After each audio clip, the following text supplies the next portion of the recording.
سلامونه او نیکې هیلې هیلهمند یم چې جوړ او روغ به یاست. دغه ورځ کې د روسیې د رسمیت پیژندنو سره بعضې نورې خبرې هم راولاړ سوي دي چې روسیه وایي چې زه غواړم د افغانستان سره اقتصادي ګټې شروع کړم، اقتصادي فعالیتونه شروع کړم، ترانسپورتي فعالیتونه شروع کړم او افغانستان وسې کړی موږ سره په تجارتي برخه کې یو ځای سي. نن په دغه ویډیو کې تاسو ته وایم چې د روسیې سره موږ څه ډول اقتصادي راکړه ورکړه پخوا درلودله او هغه راکړه ورکړه باید ولې بیرته راژوندي سي، ځکه چې د افغانستان دپاره ډېر سرنوشت سازه او ډېر مهمه موضوع ده چې په دغه ویډیو کې تاسو ته وایم چې کوم ترانسپورتي سیستم چې موږ د ازبکستان او قزاقستان او د هیوادو سره درلودل او د روسیې سره مو درلودل او دغه سیستمونه برته باید ژر تر ژره فعال کړو تر څو وسو کړی په افغانستان کې یو تجارتي زون برته را جوړ کړو. زه پر موضوع باندې خبرې کوو او تر اضافي خبرې تیرې شو. د ولسمشر غني په وخت کې د روسیې سره 2-3 تړونونه وسوه. په دغه تړونو کې چې تاسو دغه کوم تصویر هم چې تاسو وینئ همدغه تصویر په اساس باندې یو تړون خو د ریلي سیستم چې دا د روسیې څخه مستقیمه د روسیې د خط سره چې کوم دا داسې وصل دی او د روسیې د شبکې څخه داسې راتلو پر ازبکستان باندې او د ازبکستان څخه بیا راتلو مثلا دلته په مزار شریف باندې او د مزار شریف څخه بیا د پاکستان ته دی او د پاکستان کراچي ته دی او یا د هند سره هم وصلېدل. دا هغه سیستم دی چې دا اوس هم دوی پر کار ورباندې کوي تر څو د افغانستان د لارې پاکستان سره دا ریلي سیستم وصل سي او دوی د تجارت دپاره ډېر مهمه برخه ده. بله لاره چې وه هغه هم د مزار شریف او د کندوز سره چې په کندوز کې چې کومه لاره وه هغه د تاجکستان سره یو لاره وه چې موږ په کرغزستان باندې او د کرغزستان سره بیا وروسته په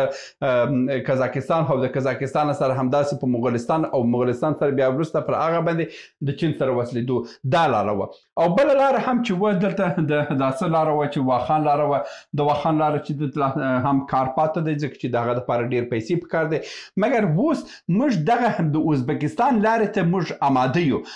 ازبکستان لاره اوس بیخي وصل یو موږ د ریلي سیستم لرو او د ازبکستان د ریلي سیستم سره موږ کولی سو بیا د ازبکستان ته چې ولاړو همدغه ډول پر قزاقستان باندې او داسې چین ته ولاړ شو چې دا اوس هم موږ ډېر تجارتي توکي چې دي د چین د خوا چې راځي د پر ازبکستان باندې راځي او د مزار شریف ته رارسیږي او کوم بل لاره چې و دا د تاجکستان د لارې او دا بیا پر داسه باندې تله. دا د ولسمشر غني په وخت کې د کوم قراردادونه چې وسوه او دا زیاتره په هیکو ټولنې کې وسوه چې دغه څو ورځې کې ملا عبدالغني برادر هم په هغه کې جلسه یې درلوده په هغه هکله باندې هم ویډیو مې نشر کړی هغه هم تاسو وګورئ. دغه قراردادونه د ازبکستان خپل قراردادونه وساتل مګر تاجکستان د همدغه د مقاومت ډلو دپاره او د دې د څه دپاره چې یاره د تاجکو دا هغه دغه قراردادونه چې طالبان په راتګ سره دا یې بیخي ختم کړه او ویل چې نور یې هم موږ نه کوو. بل کار چې ویه د تاجکستان د کاسای یک هزار لاره وه چې همدغه کاسای یک هزار په همداسې پاکستان دپاره کې دوی داسې درلودله د برق پروژه وه چې اوس هم دوی برته شروع کړې دی چې دا برته شروع کېږي. دغه څو پروژې چې دي دا د روسیې د اتحاد سره موږ پخوا درلودله او دغه پروژې ډېر اساسي پروژې دي او دا باید تر ژره برته شروع سي او د روسیې سره باید دا روسیې ته باید فشار ورکول سي، روسیې ته باید دا ذهنیت ورکول سي چې وروره زه اقتصادي فشارونو لاندې یم زما خلک باید په کار وبلېږي زه باید دلته تجارتي سیستم جوړ کړم په دا خاطر باندې ژر تر ژره ماته ریلي سیستم راوړه زما دغه زه چې په کور دننه چې څه میوې لرم زه په کور دننه چې څه ترکاري لرم زه چې د کور دننه چې څه لرم دا هر څه جوړوم چې فقط ما د هېواده وباسم ماته یو څه پیسې راکړي چې زه نفس وباسم زه د غربي هېوادو د فشار عالي څخه ځان خلاص کړم. دغه کارونه چې باید زر تر ژره ووسي او دا کارونه چې وسوه موږ کولی چې په افغانستان کې راتلونکي کې یو څه اقتصادي حالت بدل کړو. که دا رقم ونه سو موږ د دغه فرصت څخه موږ ګټه وانخیستله نو موږ بیا هم د غربي هېوادو تر اقتصادي فشارو لاندې به پاتې کېږو او د غربي هېوادو ګټې به منو. بله موضوع چې په دې کې ډېر مهمه ده په دغه ورځ کې که ستاسو فکر ووسي قزاقستان د هوړو چې کوم لاره وه پر ازبکستان باندې افغانستان ته راځي ازبکستان خپل داسې فیصدي کمه کړې ده. دغه فیصدي کمیدو سره دا ده چې د قزاقستان غنمو هوړه افغانستان ته رسیږي، غنمو هوړه رسیږي. یوه بدبختي دا د جوړیږي چې د هغه غنم چې دی ارزانه ولیږي او امکان لري چې په افغانستان کې د غنمو صنعت او د غنم بزګري ماته سي او دا زموږ دپاره یو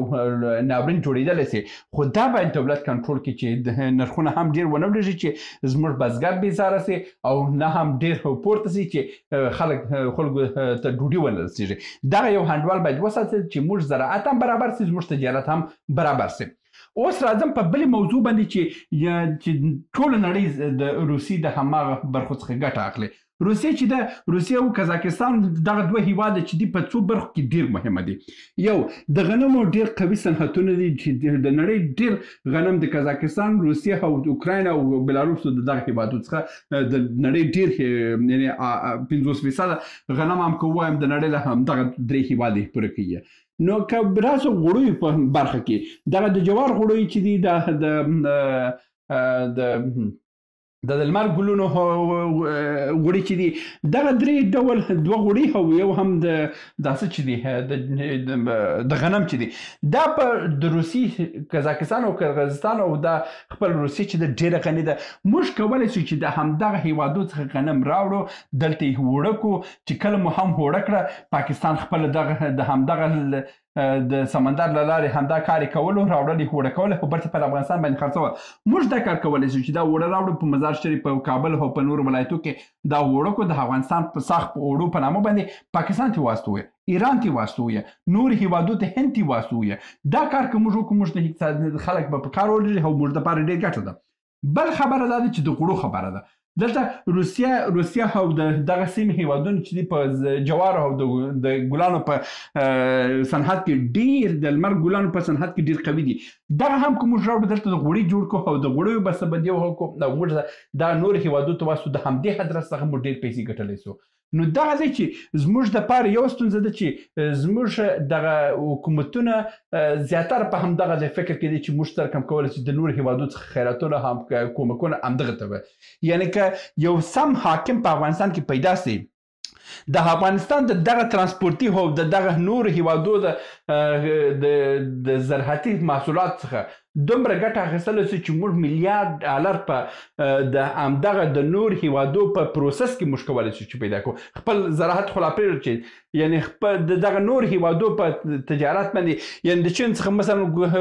ګورجه روب چې دی دغه اوس چې دی دا یې رااخلي ایران یې اخلي روب یې راوړي د رومیانو روب همدغه اخلي بیا دلته پروسس بیا یې پروسس کوي یا نه کوي راوړي په افغانستان باندې خپل په تاریخ خپل په نامه یې جوړوي ولې موږ دا کار ونه کړو راوړو دلته په افغانستان کې د چینې جوړوي افغانستان ته د هیوادو ته د ټول هیوادو ته به همدغه ډول باندې وایستوي دغه د سنیچ په نامه باندې چې کوم جوس دی دا جوس ټوله که زه درته وایم چې 80 سلنې په چین کې جوړېږي دوی فقط د ایران ټاپه وي او راوړي خرڅوي په افغانستان کې د ایران څخه په نامه باندې دا ټول چینایي دي او که زه یو بل خبره وکړم چې د څو ورځې مخکې مې یو داسې ولیده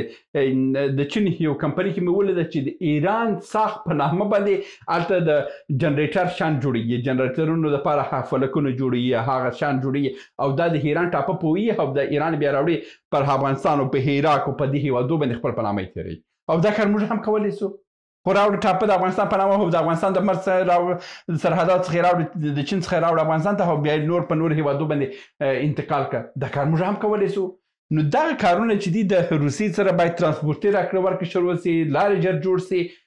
ځکه چې فرصت ډېر محدود فرصت لاسته راغلی او د دې څخه باید ډېر ګټه واخیستل سي که دا ګټه ونه اخیستل سوه موږ باید د تل دپاره همدغسې بدبخت دی که اقتصادي برخو کې موږ کار ونه کړو موږ د نورو هیوادو په خیراتو کې موږ نسو ابادېدلی دا و د نن ورځې ویډیو هیله مند یم چې اوس هم ترلاسه کړی تر بیا هم په الله سپارم ښې چارې سلامونه موږ ډېر موضوعات جوړ کړي دي که سیاسي موضوعات غواړئ ووینئ نو دلته کلیک کړئ او که غواړئ اقتصادي موضوعات وګورئ نو دلته کلیک کړئ او که غواړئ چې د تل لپاره راسره واوسئ نو دلته کلیک کړئ او چینل سبسکرایب کړئ مننه